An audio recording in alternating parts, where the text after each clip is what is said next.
Hello and welcome to mamboSchools teacherPlace Screencast number 3, Creating Your Agenda Area. And the goal of this lesson is to expand your web page to include informative blocks that we call agenda items. And we're going to go immediately to our class web page directory or our teacher directory, and we're going to click on one of our default teachers, Miss Caroline, and we're going to take a look at her web page. Now, if you remember from lesson 2, we added on a header, a title, and a message area, and by option we added a little picture that we called an avatar. Well, today you're going to learn how to add informational blocks called agenda items to the base or the bottom of your page. Now, you can add as many agenda items as you wish. Miss Caroline has created 6 or 7, and she's labeled them or titled them by the days of the week. And she's also added on one project information block. Each one of these informational blocks are made up of 3 things. First of all, a title. Each agenda item has a title. Each agenda item has some content. And the content can contain images. It can contain MP3s or audio files. It can contain embedded video. Or you can also import video that you might take on a flip video camera, etc. So in the content, we can have text and images and other media. The third part of every agenda item is the attachments. And you can attach web links, or you can attach documents to each agenda item.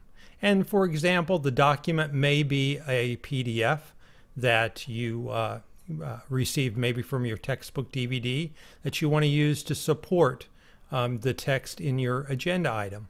Maybe it's a web link that links to an external website that also goes to support the information that's found in each agenda item. So we're going to start our lesson by going to the class web page directory again, and we're going to be logging in as our default teacher, other default teacher, Mr. Reeves. And we've been using him to build our web page. And we're going to log in using his username and his password and click login. And of course his menu appears. And we're going to go immediately to the Manage My Pages link and his home page. And this looks about the same as the way it did in our last lesson, only this time we're going to be creating agenda items. Now, instead of using days of the week, Mr. Reeves is a 5th grade teacher. This would also be great for secondary educators as well. He's going to divide his agenda items into the subjects that he teaches, or maybe his prep blocks. So if I were as a high school teacher teaching science, I might break my page up into 4 agenda items: Biology 1, Biology 2, Chemistry, and an advanced science class. For Mr. Reeves, he's going to be breaking his up by the subjects that he teaches in the order that he teaches them. And we're going to, when we click onto the Add Agenda Item link, we will add on his title. And I'm not going to worry about the content right now. I'm just going to click Save Agenda, and we're going to just continue to add items. You can see that it's dropped in here. Now I come back and click the Add Agenda Item link again. And we put English and spelling. Again, I'm going to come back on my content later. Add agenda item and math.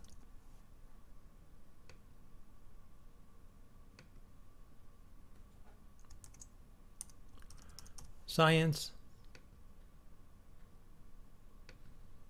and social studies.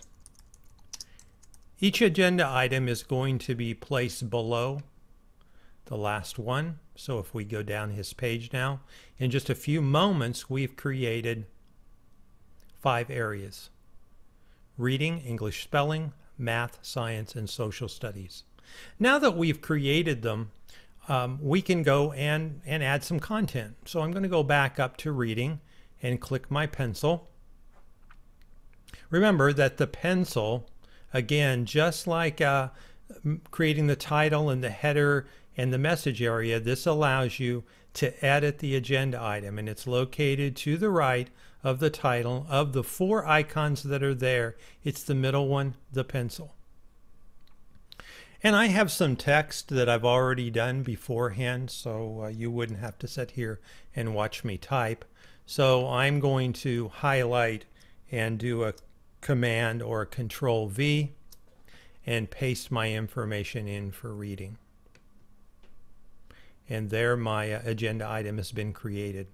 And I can do that for the rest of my areas, just going ahead and clicking my content, or my, edit pencil, and placing in my content.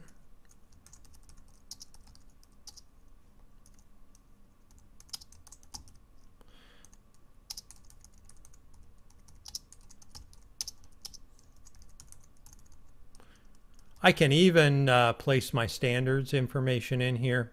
Maybe I have an area at the bottom for the standard that I am working with today. So I could highlight or boldface my standard, and I could put a little line underneath it, insert a horizontal line, and I can place standard information here. So I could actually use it to type in my standards, and my principal or my supervisor can check those standards anytime that they want. Parents know exactly what the student is learning. So we're going to click Save Agenda, and we update the math area. You can see how that horizontal line looks nice in there. By the way, a couple of items before we leave this lesson. You may want to delete an agenda item. That's very simple.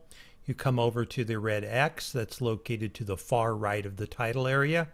Click one time, and it removes the agenda item. Also, let's say that you want to reorder your agenda items. You can very easily pick up an agenda item by going to the far left icon where it says Move Agenda. A little hand appears. You click and hold on your mouse button, and then you drag your item into place. You'll see an outline appear, and you just lift and drop it, and it reorders. Also, one tip that you might want to use, you can turn each one of these agenda items and toggle them so that they're unpublished, so your public can't see an agenda item. If you were doing weekly agenda items for 9 weeks, like week 1, week 2, week 3, all the way to week 9, you could actually open those weekly. So you could start out with just the first or the top one open and the rest of them unpublished. And then as your weeks go along, you would log in and just simply publish each one of these. Tell you what I'm going to do just to show you that English and spelling won't show to my public. I'm going to leave that one unpublished. So creating agenda items is a rather simple item. You do have to do some pre-planning and decide how your page is going to be organized. I've seen teachers use these with like project blocks where they list down all of the information about a particular project. They've been open-ended. I've seen blocks that contain lists of PDF documents. I've seen them that create lists of web links. So making agenda items is rather straightforward, and it certainly fills out your page and makes it very informational and very organized for your end user, your student, or your parent. We'll go ahead and log out right now. We're going to go right up to the top upper left-hand corner and click the log out button one time. Again, I'm going to see my page as my public will see it. And if you'll notice, we're missing one. You remember that I unpublished the English and spelling agenda item, and it does not show up for my public. So that's the end of Screencast 3. And in future screencasts, we're going to show you some other additions that will help to spice up your page, how to add video and how to add images. So until then, we'll see you later. and happy creating.